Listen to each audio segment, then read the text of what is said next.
गुरु ब्रह्मा गुरु विष्णु गुरुदेवो महेश्वरा गुरु साक्षात् परम ब्रह्म तस्मै श्री गुरवे नमः। ખૂબ જ બીક લાગતી હતી, પણ મારા ગુરુએ સત્કર્મનું યોજનું મારા માથા ઉપર મૂક્યું હતું, જેથી પાણીમાં હોડી રહે પણ હોડીમાં પાણી ન રહે, તેથી હું સંસારમાં રહું પણ મારામાં સંસાર ન રહે. સમજાવવા માંગુ છું. દીધો જ્ઞાનનો ભંડાર અમને ભવિષ્ય માટે કર્યા તૈયાર. આભારી તે ગુરુના અમે અકૂટ જ્ઞાન આપ્યું. 60 મહિનાની પૂનમના દિવસે આવે છે. આ દિવસે આદિ ગુરુ વ્યાસજીનો જન્મ થયો હોવાથી તેમને વ્યાસ પૂર્ણિમા પણ કહે છે. ગુરુ અને શિષ્ય એ એક સાચા મિત્ર અને માર્ગદર્શન આપે છે.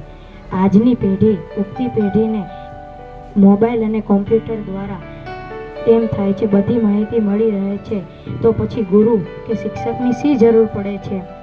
પણ તે માહિતી સર્ચ કરવાથી તે સળગ્યા વગરના દીપક તેમજ ચિત્રમાં કોરા રંગ પૂર્યા જેવો ગ્રંથ, એનું નામ વેદ.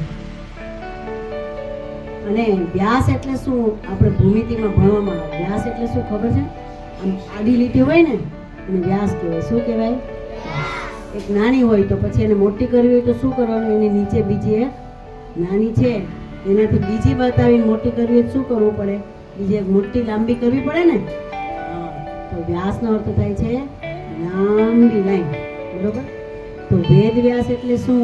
આપણા વેદને આપણા સુધી પહોંચાડવાનું કામ વેદ વ્યાસ ભગવાને કરેલું છે. અને આપણી વૈદિક પરંપરામાં 24 અવતારોમાં એક અવતારનું પણ સ્થાન છે.